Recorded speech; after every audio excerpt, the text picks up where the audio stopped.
大家好，今天是2025年6月的上半月，我们来看一下最近全球人工智能的5则新闻速报。What I'm most worried about today is increasing agency of AI. You have to understand that planning and agency is the main thing that separates us from current AI to human-level cognition. These AIs are still weak in planning, but if you look back over the last 5 years, in this study, they measured the duration of tasks that the AI could complete, and it's getting better exponentially fast. It's doubling every 7 months. What are AIs going to do with that planning ability in the future?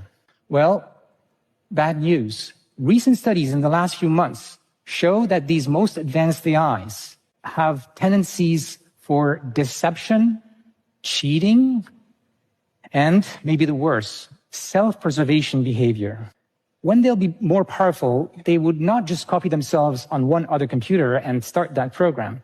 They would copy themselves over hundreds of or thousands of computers over the internet.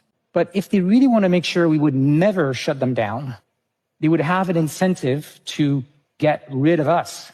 So, I know I'm asking you to make a giant leap into a future that looks so different from where we are now. But it might be just a few years away or a decade away.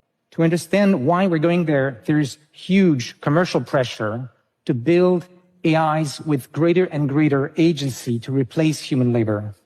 But we're not ready. We still don't have the scientific answers nor the societal guardrails. We're playing with fire. You'd think with all of the scientific evidence of the kind I'm showing today, we'd have regulation to mitigate those risks. But actually, a sandwich has more regulation than AI. So we are on a trajectory to build machines that are smarter and smarter. And one day, it's very plausible that they will be smarter than us. And then they will have their own agency, their own goals, which may not be aligned with ours. What happens to us then? And I think we're talking about, as a result of all that, a new industrial revolution, because every single industry is affected, and a new industry. Just as electricity became a new industry. At first, when it was described as a technology and demonstrated as a technology, it was understood as a technology, but then we understood that it's also a large industry. Then there's the information industry, which we now know as the internet. And both of them, because it affected so many industries, became part of infrastructure. We now have a new industry, an AI industry, and it's now part of the new infrastructure called intelligence infrastructure. Every country, every society, every company will depend on it. And you could see its scale. This is one that's being talked about a lot. This is Stargate. This doesn't look like a data center. It looks like a factory. This is 1 gigawatts. It will hold about 500,000 GPU dies and produce an enormous amount of intelligence that could be used by everybody. Well, Europe has now awakened to the importance of these AI factories, the importance of the AI infrastructure. And I'm so delighted to see so much activity here. This is European telcos building AI infrastructure with NVIDIA. This is the European cloud service providers building AI infrastructure with NVIDIA. And this is the European supercomputing centers building next-generation AI supercomputers and infrastructure with NVIDIA. And this is just the beginning. This is in addition to what will come in the public clouds. This is in addition to the public clouds. So indigenous built AI infrastructure here in Europe by European companies for the European market. And then there's 20 more being planned. 20 more AI factories and several that are gigafactories. In total, in just 2 years, we will increase the amount of AI computing capacity in Europe by a factor of 10. And so the researchers, the startups, your AI shortage, your GPU shortage will be resolved for you soon. It's coming for you. And so we're building AI technology centers in seven different countries. And the goal of these AI technology centers is, one, to do collaborative research, to work with the startups, and also to build the ecosystem. Let me show you what an ecosystem looks like. In the UK, I was just there yesterday, the ecosystems are built on top of the NVIDIA stack. So for example, every single NVIDIA, as you know, NVIDIA is the only AI architecture that's available in every cloud. It's the only computing architecture, aside from x86, that's available everywhere. We partner with every cloud service provider. We accelerate applications from the most important software developers in the world, Siemens here in Europe, Cadence, Red Hat, ServiceNow. We've reinvented the computing stack. As you know, computing is not just a computer, but it's compute, networking, and storage. Each one of those layers, each one of those stacks has been reinvented. 完成这一次投资而不是收购呢，应该也是怕 FTC 起诉它啊，因为 Scale AI 是整个 AI 数据标注行业的老大啊，绝对龙头。那你要把它收购下来，肯定是要被起诉的，而且这次可能还打不赢这官司。250亿美金的估值，直接投进去100多亿美金，基本上也算是控制了，但是应该没有控股。这种公司你控股了，估计都会被起诉。微软不敢控股 OpenAI， 应该也是同样的原因。那么 Scale 怎么就这么敏感呢？咱们好好看一下 Scale 到底干嘛的啊？ Scale AI 和他的天才少年华人 CEO， 你看这么多定语在前头，咱们稍微给大家介绍一下 AI 时代3要素，大家还记得是什么吗？技术、算力、数据。这个 Scale AI 就是做数据的。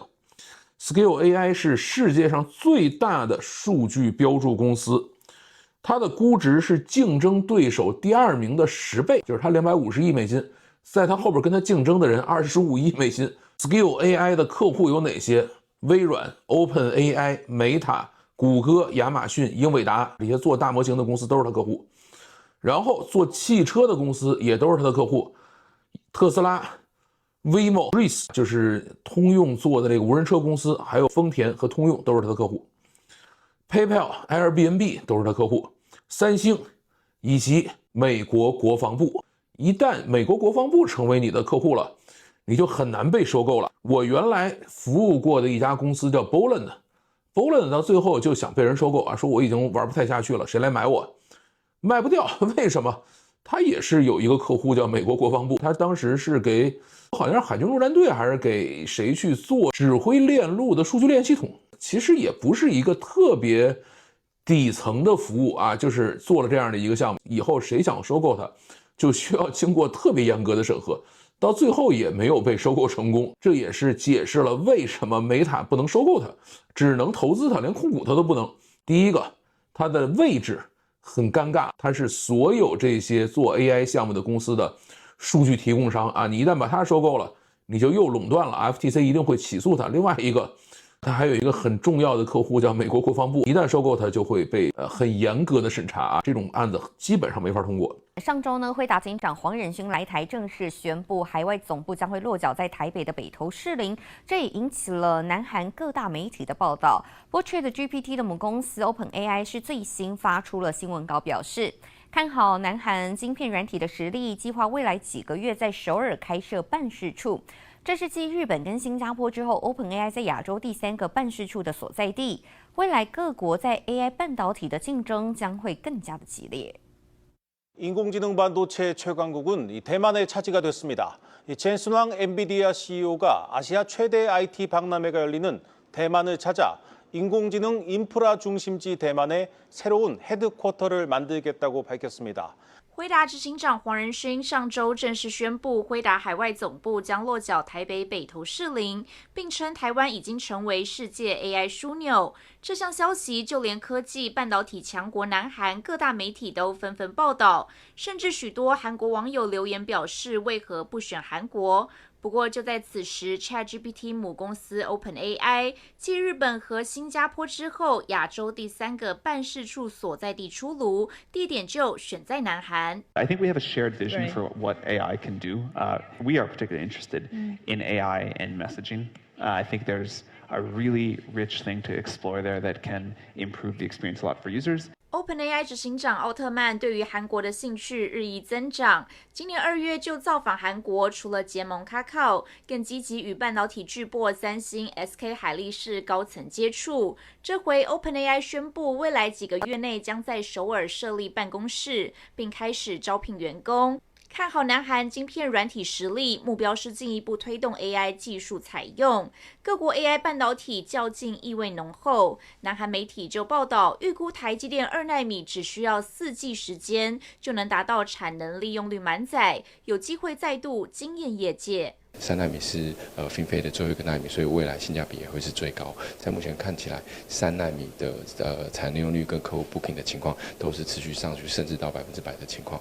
那2nm的情形，就像是之前有公布的，它的需求是比同期的3nm还要多很多的。晶圆代工厂先进制程迈入2nm世代竞争，台积电2nm下半年将开始量产。市调机构预期，以产品良率和制程规模，台积电可望领先三星和 Intel。 That you've not heard about. The Trump administration has just tapped Palantir Technologies to gather and analyze massive amounts of personal data on Americans. Yes, Palantir, the company that made its name helping the government track terrorists and immigrants. It always starts there. And now they want to build a single, centralized database on millions of us. This is real. It's not a sci-fi plot. And in March of 2025, President Trump signed an executive order telling federal agencies to pool their data. Everything from IRS tax filings to Social Security records into one giant database. I wonder if he asked them to put it into one big beautiful database. Something dumb like that. Palantir's Gotham software is going to be the nerve center, pulling it all together. They're also working with Immigration and Customs Enforcement on a $30 million contract called Immigration OS, tracking immigrants with biometric data and location info. But it's not just about immigrants. It's about all of us. Let's talk about what this means for our rights that we may still have. The Fourth Amendment says the government can't search or seize your data without probable cause and a warrant. But here, we're talking about bulk data collection. No suspicion, no warrants, no checks or balances.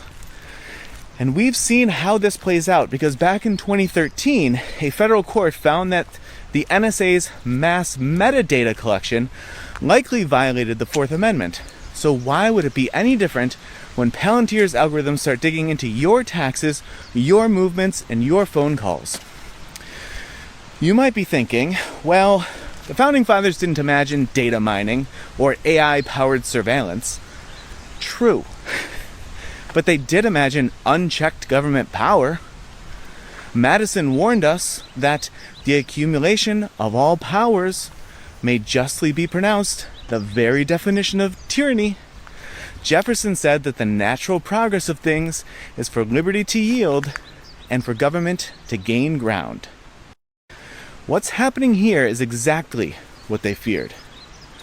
We're building a system where government agencies can profile you, where an algorithm might decide if you're a risk without your knowledge and without you ever getting a day in court. That's not due process. That's not equal protection.